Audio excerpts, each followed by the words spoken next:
Hello and welcome to this tutorial. In this tutorial, I will be telling you how to write copy planning function in Fox code. So you will get an idea like how to create a copy planning function with Fox formula, and this one is the basic copy planning function that I will be creating in the Fox code. So in the last tutorial, you may have seen that I have created the copy planning function, and here it was the standard planning function. Now in the same planning sequence I will create and add the copy planning function with formula. So let me just create it. First let me tell you the basics like what was previously. So in this copy planning function, and this is the standard one, here we are in the fields to be changed. We have fiscal year, info provider, and person. So these are things are gonna change. And in the parameters you can see that, so these are the values. If you click here, so the fiscal year, this target, and person, so these are going to be changed in the two value like this. 2017 and target is different, and this is B. And now this the key figure is this copper quantity. Now I'm going to create this and I will add here. And now I will create the Fox code, the Fox copy planning function. So I will click on create, and I have to put the type is formula, and description I am putting the same as the name, and aggregation level you have to give what you have created. And now you can see this screen where we are changing these fields to be changed is same as it was in the standard. So we're going to change these fields fiscal year, person, and info provider, these three fields. And the parameters, if you click on the parameters, you can see that now we have an editor place where we can write the code.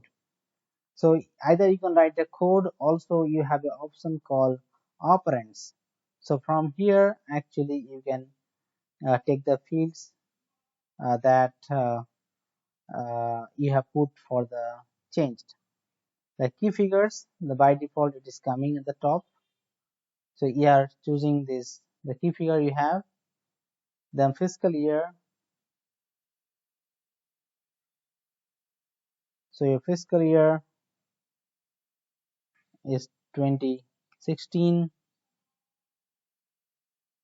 Then the target info provider, this one, and version is A. Now you're going to choose the other one, the two values, the key figure is same. You're going to choose the year 2017, and the target is now different, the plan one, and version is B.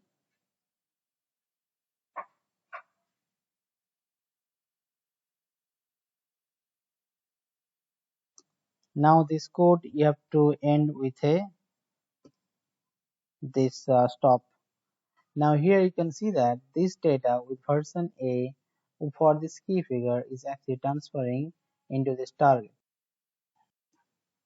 And so this is now done. Now I will place on a check button here, and I will save it here. And I'll come back from the screen, and the one I've created is this one, this PF2, this one I've created. So I'm going to add this one in my planning sequence. My planning sequence is this one, and here what I'm gonna do, I'm click on edit, and I will change this planning function to the one I've created now. So here it is, and you can see that this is saved, and I will just come back once and I will go back again. And here you can see this Fox code, and with this formula is very easy one. And now I'm going to run it in the trace mode. So I will just click on the trace and it is running, and now it is executed and two records are generated, and you can see this. So this version, the reference, it means the from value, and this the to value. So the year has changed, the target has changed, the version has changed. And similarly, if you want to save the data, so data will be saved into the target, the planning buffer target. So you can also have a look into the target, like the data S20. So you have to go to this target and need to execute the data. And you can see that two records have been added here. There's a node activated, so I will check in the new table. So you're going to see the records here. Thank you for watching this tutorial, and that's all about this video, and I hope you have understood it well, how to write the Fox code, and you have a small understanding about it. In the next coming videos, I will be trying to upload more videos with complex Fox code. Hope you will be watching. Thank you for